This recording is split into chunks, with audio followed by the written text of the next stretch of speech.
Ma date est posée. Je viens à votre rencontre au mois de mai.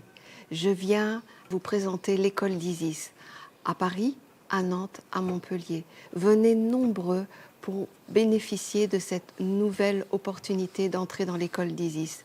Je vous accueille avec certains de mes élèves qui ont parcouru ce chemin de l'école d'Isis pour vous témoigner de ce parcours initiatique et de ce changement qui a été radical dans leur vie. Je vous attends nombreuses et tellement heureuse de partager ce moment avec vous. Je vais essayer de vous amener une vision peut-être que vous n'avez jamais eue ou que vous n'avez peut-être pas saisie comme ça. Je voudrais un petit peu vous amener des yeux animistes, une façon de regarder la vie peut-être différente de vos habitudes de fonctionnement. Il y a une chose importante que vous devez savoir tout au long de votre vie.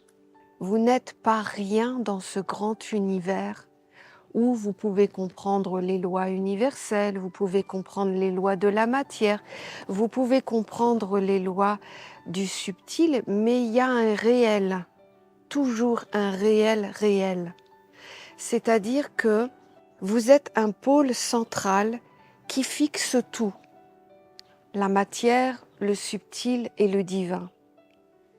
Et de ça, il en sort quelque chose, c'est-à-dire votre couleur, votre digestion, c'est-à-dire comment vous avez compris les choses et comment vous les retraduisez dans votre vie. Comment vous entendez la vie, c'est-à-dire quelqu'un va venir vous parler en fonction de votre état intérieur, il va en ressortir quelque chose d'unique, votre traduction et votre langage. Et vous devez savoir que dans votre vie, perpétuellement jusqu'à votre dernier souffle, vous serez toujours en fait l'unité centrale où tout se converge et tout se traduit et tout se répercute.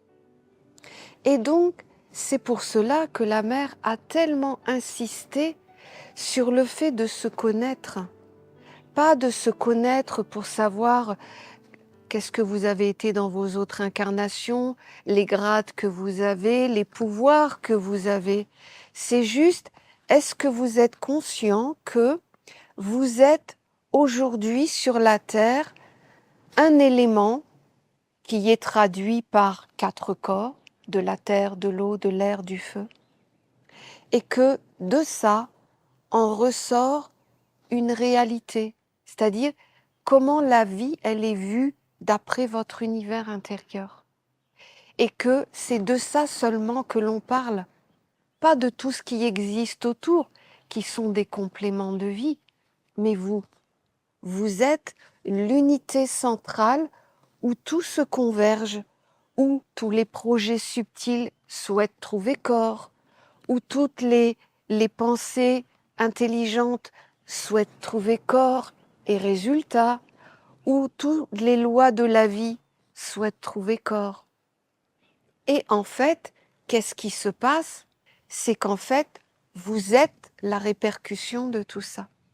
Et c'est vous qui finalement, alors c'est là que je veux en venir, c'est vous qui êtes vu comme le nom de la mère. Je vais vous expliquer pourquoi je veux partir de là, de ce que je viens de vous dire, pour qu'en fait vous compreniez les choses en dehors des situations et des contextes extérieurs qui sont en réalité la matière et l'existentiel, ce qu'on appelle le monde extérieur ou le monde de l'homme.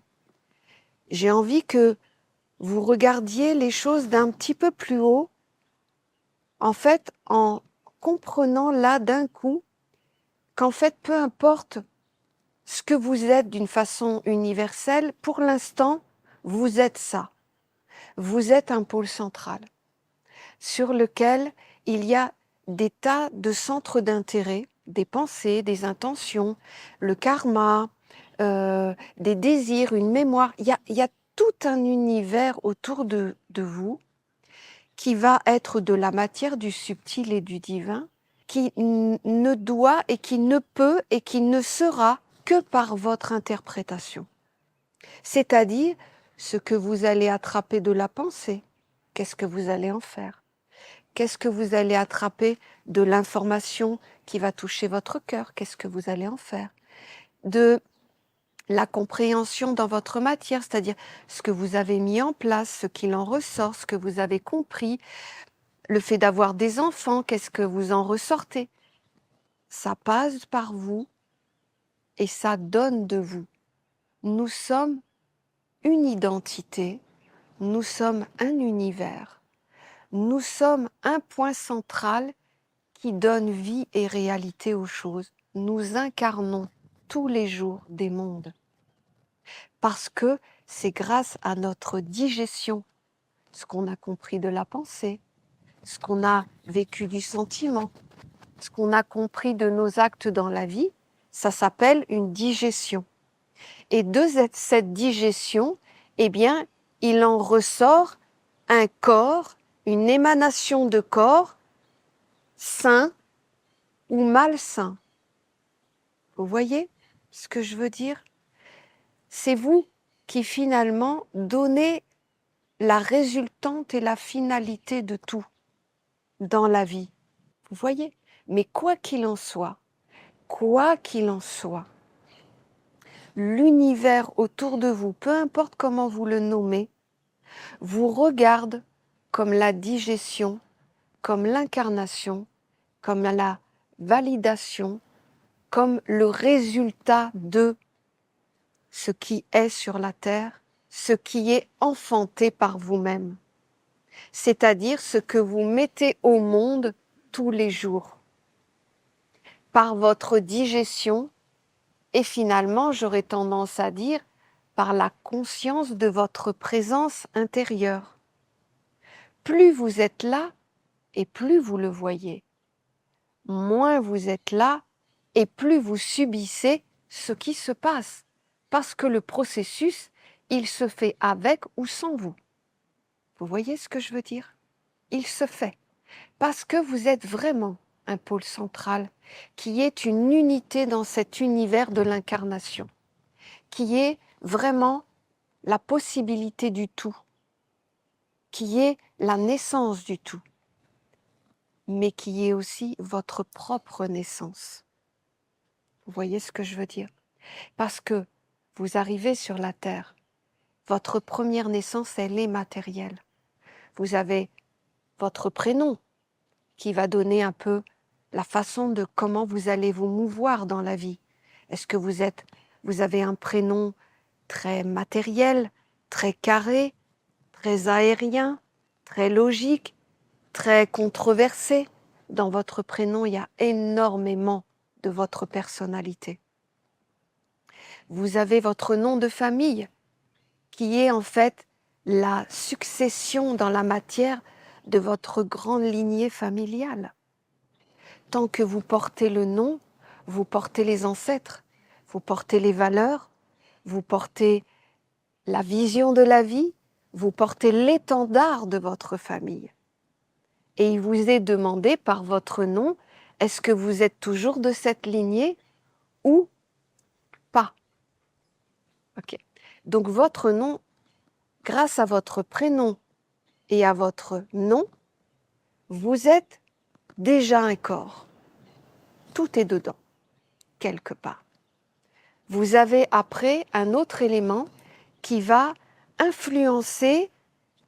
Vous voyez, on m'a parlé, l'autre jour, on m'a posé, je ne sais plus où, on m'a posé la question de l'ange gardien.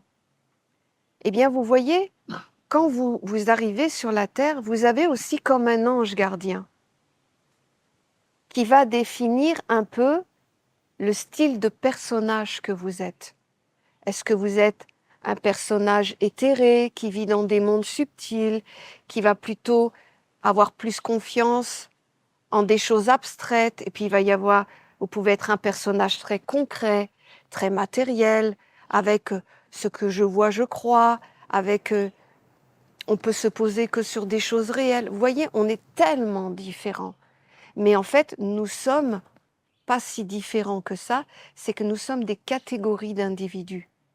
Et que pour cela, nous avons un maître qu'on appelle un ange gardien, qui lui est associé à ce genre de personnalité et va vous conforter à fonctionner de cette manière-là, en y amenant des lois, des racines, d'où vous venez, pourquoi vous faites ci, pourquoi vous faites ça. Vous allez être instruit dans cette personnalité. Donc vous pouvez retrouver, comme il existe dans la Kabbale, vous avez des anges gardiens qui sont liés à votre date de naissance. Voilà. Et puis, vous allez avoir aussi une autre chose très fonctionnelle, plutôt comme dans un courant de vie, vous allez avoir des astres qui vont fixer dans votre corps d'eau, d'air, de terre et de feu, en fait, une écriture d'influence sur le moment qui va, si vous laissez la vie se faire, vous impulser à fonctionner de telle manière, comme un Verseau, comme un Taureau, comme un Lion, comme un... Voilà. Je généralise. Mais pour le commun des mortels, ce n'est pas une généralité, c'est une réalité. Ils vont fonctionner toute leur vie comme ça. Ils vont être sous une influence astrale, sous une direction de personnalité, sous un prénom qui va donner la particularité à ta personnalité et sous un nom de famille qui va donner finalement la filiation divine ou pas. Vous voyez, c'est une filiation divine puisqu'elle est ancestrale, elle est de vos ancêtres. Donc elle est en dehors même de votre temps de vie là puisqu'elle vient de vos ancêtres. Donc c'est une filiation divine. De quelle filiation divine êtes-vous? Est-ce que ce sont ce que je vais vous expliquer tout à l'heure ou est-ce que c'est tout simplement ça? Le pays. Le pays. Le pays, c'est vos 4 sceaux. Le pays, c'est comment vous voyez la famille, le travail, la santé et l'argent. Parce que vous voyez bien que ces 4 sceaux, mis en Europe, mis en Afrique, mis aux États-Unis ou mis dans un pays latino, en fait, vous verrez que la famille n'est pas abordée de la même manière. Vous verrez que l'argent, vous allez en Amérique, n'est pas abordé de la même manière. Et vous voyez bien que les 4 sceaux sont énormément impactés par le territoire dans lequel vous vivez. Quand vous connaissez tout ça, eh bien, en fait, vous connaissez vos influences prédominantes dans votre vie. Soit vous fonctionnez avec tout ça naturellement, et c'est ce qu'on appelle la personnalité et votre vie sur la Terre. Et c'est correct, ça peut aussi être votre destinée. Pas pour vous parce que vous êtes là, au bout du monde, à être dans une forêt, à essayer de retrouver un autre langage, mais pour dire que même si vous voulez accompagner des gens autour de vous et leur expliquer comment on fonctionne, vous pouvez être en mesure d'expliquer ça, ils vont comprendre ce langage-là. OK? Donc, nous venons tous de là. Sauf pour certains, peut-être d'entre vous, qui vraiment est arrivé dans une famille avec une tradition initiatique qui vous a construit parfaitement de 0 à 7 ans en tant qu'âme. Je pense qu'il n'y en a quasiment pas, donc on va mettre ça de côté. Mais en dehors de ce cadre-là, nous venons tous du même monde, de la même éducation et nous avons tous été enfantés sur la terre et nous avons tous vécu pendant un certain temps avec ce corps. Qu'est-ce que vous faites en fait aujourd'hui en commençant ce parcours initiatique qui n'est pas quelque chose qui se fait naturellement, c'est vous qui devez provoquer les choses pour que ça se passe. Donc ça veut dire que c'est un travail initiatique. Ça vous demande d'être là, de concentrer les mondes, d'être présent et d'être agissant et en même temps d'être dans la subtilité et dans l'accueil de ce qu'on vous transmet et de ce qu'on vous enseigne. Donc ça s'appelle un chemin initiatique. Qu'est-ce que vous êtes en train de faire aujourd'hui? Vous êtes en train de faire apparaître votre nom de la mer, c'est-à-dire le nom lié à ce corps subtil qui intègre les 4 corps, les 5 sens et tout ce qui vit à l'intérieur de vous. Ça s'appelle le nom de la mer. Bien sûr que vous allez avoir à la fin qui va vous révéler ce qui est écrit dans votre personnalité plutôt aux portes de vos corps qui sont des forces et des faiblesses, ok? Ou pas tout à fait comme ça, mais qui est une ligne directrice et une ligne qui t'affaiblit, on va plutôt dire ça. Quoi qu'il en soit, en fait, là, par votre comportement intérieur, vous êtes en train de faire apparaître votre nom de la mer. C'est quoi votre nom de la mer? Votre nom de la mer, c'est comment vous parlez aux plantes, comment vous regardez la nature, comment vous faites appel, en fin de compte, à vos sens intérieurs, à votre vie intérieure. Et en fait, qu'est-ce qui se passe? C'est que c'est la nature qui va dire, c'est les yeux de l'amour, c'est l'intention de la douceur. Vous voyez, en fait, tout ce qui va être un langage intérieur vis-à-vis du règne de la mère nature, puisque la mer a plusieurs degrés, là, au niveau des corps, vous êtes au niveau du règne de la mère animiste qui est en lien avec les éléments et qui est en lien avec les corps. C'est une partie du monde de la mer. Et en fait, la nature est en train de vous nommer. Ce n'est pas vous. C'est la nature là qui est en train de dire, en fait, c'est une personne qui arrive de ce monde de la matière et qui est en train d'ouvrir un langage animiste. Comment tu parles avec un arbre? Comment tu le regardes? Est-ce que c'est ta matière et ton corps qui demandent à parler avec l'arbre? Est-ce que c'est ton corps de matière, ta première incarnation, qui veut prendre le savoir de la lumière pour être encore plus efficace sur la matière? Ou est-ce que c'est votre individualité, votre animisme intérieur, votre mémoire intérieure qui est en train de s'exprimer et de retrouver un langage naturel avec la nature? Et c'est ce nouveau nom de la mer. Parce qu'au sein de la nature, vous ne vous appelez pas Jacqueline Berger. Voyez? Ça, c'est pour la matière. La nature est en train de vous donner votre nom. C'est-à-dire ce que vous êtes en train de permettre de vivre à l'intérieur de vous en contact avec les éléments. Et c'est de cela qu'on va pouvoir te dire, voilà, c'est la bonté, c'est une pointe de sagesse, c'est une pointe de droiture, c'est une pointe, voyez, tout ce qui n'est pas de matière, qui est de subtilité, qui est de vécu, de sensoriel, d'intérieur. Allez-y d'un point de vue où la nature va vous enseigner. Offrez votre corps à la découverte de ce qui vit à l'intérieur de vous. Et de ce fait, vous allez apparaître au sein de la nature. La nature va vous retrouver dans ce langage animiste intérieur de vous. Par contre, si vous y allez pour dire « je veux mon corps, je veux comprendre mon corps, je veux pouvoir maîtriser ma vie et tout ça », sachez que vous allez perdre la moitié de votre capital. Tout ça, vous allez le récupérer après. Après, votre mental va prendre tout ce que vous avez œuvré et va commencer à structurer pour vous. N'y allez pas avec lui. Lui, il va faire son job.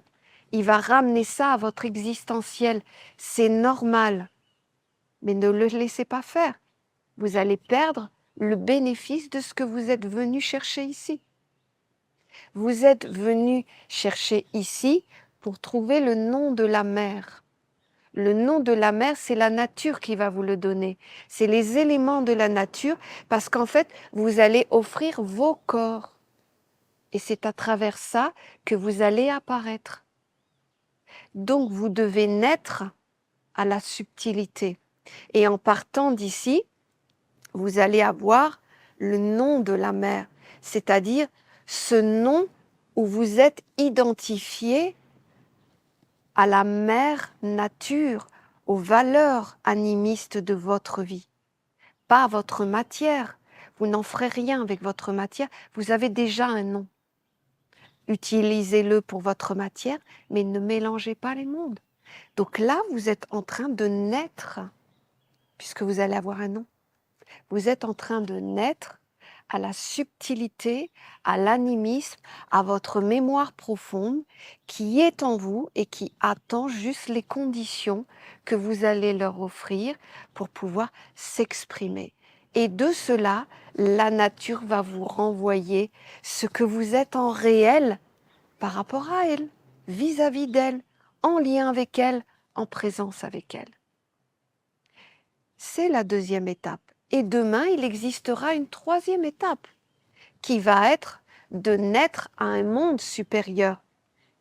L'alliance avec un ange. C'est-à-dire que là, vous allez offrir ce corps où vous allez apprendre une nouvelle façon d'être pour pouvoir incarner des lois qui ne sont pas du monde de l'homme. Vous voyez ? Mais il y a 3 étapes dans notre vie. Nous sommes tous venus pour ça. Nous partons tous, aujourd'hui, c'est un fait, nous partons tous de cette première naissance où nous avons passé beaucoup de temps dedans. Certains, c'est 30 ans, certains, c'est 50 ans, certains, c'est 60 ans, et puis il y en a d'autres qui ont la chance, c'est juste 10 ans, 15 ans. Bref, quoi qu'il en soit, nous venons tous de là et nous devons garder ce prénom matériel tout au long de notre vie. Parce que nous devons fonctionner dans ce monde, donc nous ne l'abandonnons pas. Il fait partie de notre réel, mais plus vous allez avancer vers vos vraies naissances et plus vous allez consacrer juste moins d'énergie et d'attention à cette vie matérielle qui doit, au bout d'un certain temps, pour ceux qui ont écouté ma conférence de dimanche, au bout d'un certain temps, cette vie matérielle est juste ce monde que tu as créé qui te permet de vivre uniquement ou principalement avec ta vie intérieure. Voyez ? Donc en fait, j'aimerais que vous compreniez la vie avec ses vraies lois. En fait, là, vous êtes juste en train de révéler votre nom. Allez-y avec, voilà, tout ce qu'il y a de plus pur, de plus authentique, de plus enfantin, de plus naturel, de plus sincère, de plus angélique en vous, de plus simple, le plus innocent. Je ne sais pas comment dire les mots parce que la vie nous a beaucoup déformés, que des fois des mots, ça devient des coques vides. La réalité, c'est ça. Mais j'ai envie de vous dire, laissez-vous l'opportunité d'éclater dans ce que vous avez envie de vivre. Voyez, on sait très bien comment c'est quand on est dans le monde. On a juste envie de dire qu'on aime tout le monde, qu'on a envie de les embrasser, qu'on a envie de les regarder avec de l'amour pur, sans aucun intérêt. Eh bien, faites-le là, là. Allez dans l'extase avec un oiseau en le regardant. Allez rentrer dans son chant. Ouvrez votre cœur à toutes ces choses que vous ne pouvez pas vivre dans le monde.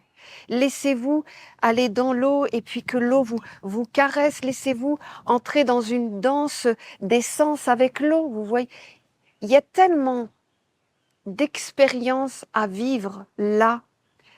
Allez je vous le conseille, hein, c'est vraiment une belle expérience. Allez vous trouver un petit coin en nature tout seul. Mettez-vous tout nu dans la nature. Mettez-vous le corps sur la terre. Vivez des choses que vous ne pouvez pas vivre. Des choses qui sont en lien avec votre virginité, votre nudité intérieure, votre innocence intérieure. Vous voyez, tous ces concepts d'hommes et de femmes déformés extérieurs. Essayez, soyez, oui, des enfants. Ou des animaux, si vous préférez, des animaux innocents qui vont sauter parce qu'ils vont sentir une bonne odeur et ils vont être joyeux, ils ne savent pas pourquoi. Allez-y, permettez-vous de vivre des choses qui vous font voir à quel point vous avez un capital de lumière plus grand qu'une dette dans votre vie. Vous êtes beaucoup plus de lumière que de ténèbres. Et le monde nous a forcés à regarder nos ténèbres, nos imperfections, tout ce qu'il fallait travailler, tout ce qu'il fallait construire, tout ce qu'il fallait améliorer, tout ce qu'il fallait pour être le bon protocole. Et en fait, on a concentré notre vie sur ce qui n'allait pas. Le petit défaut, vous voyez, aujourd'hui, c'est tellement facile de le voir quand on voit que tout se matérialise. Vous voyez, le petit défaut du nez, hop, on va aller le corriger à la chirurgie. Le petit trouble intérieur, hop, on va aller consulter un psychologue. Le petit truc, oh, le petit mal de tête, on va aller prendre tout de suite un médicament. Vous voyez comment on a matérialisé notre vie. Nos centres d'intérêt de notre vie, eh bien la société est la représentation exacte de nos points d'intérêt. Quand je vous ai dit tout à l'heure que nos points d'intérêt, nous sommes le point d'intérêt de tout un univers et qu'en fait, en fonction de comment ça sort de nous, ça devient la réalité sur la matière. Imaginez l'inconscience de l'humanité qui est lui-même le point et le centre d'intérêt de tous ces préoccupations matérielles, eh bien, grâce à eux, tout est devenu matériel. Parce que c'est eux qui ont enfanté ça. C'est pas la société. Sans vous, elle ne fait rien, la société. Toutes ces intelligences subtiles, sans vous, elle ne fait rien. C'est vous qui faites tout. La matière aujourd'hui, comme elle est, c'est la volonté des hommes qui l'ont pensée, qui l'ont voulu, qui l'ont souhaité. Je me rappelle quand j'étais plus jeune, j'avais écouté ma grand-mère et mon grand-père qui m'avaient dit « Tu vois, Magali, j'étais jeune, hein, mais c'est resté. Magali, tous ces supermarchés que l'on voit, ces petites supérettes et tout ça, c'est nous qui l'avons voulu pendant la guerre. On a rêvé de ça, de pouvoir aller dans un magasin et pouvoir acheter à manger et pouvoir avoir de l'argent pour payer. C'est nous qui l'avons voulu, ça. C'est pas tombé tout comme ça. C'est nous qui l'avons tellement désiré pendant la guerre, de pouvoir manger à notre faim, de pouvoir acheter dans un magasin de la nourriture et tout simplement de pouvoir avoir de la nourriture à volonté. Eh bien, quelques années plus tard, par leur désir, leur volonté, leur souhait profond, eh bien, il y en a qui ont attrapé, qui savent faire et qui ont ensemencé des êtres capables de fonctionner dans la matière, des génies de l'intelligence, des structures, de la coordination, des pensées, des créations de projets, de savoir parler, d'embarquer les gens. Vous voyez, ils ont pris des personnes et ils savaient que eux devaient digérer l'information et que par leur capacité de fonctionner, ils allaient être capables de créer un monde.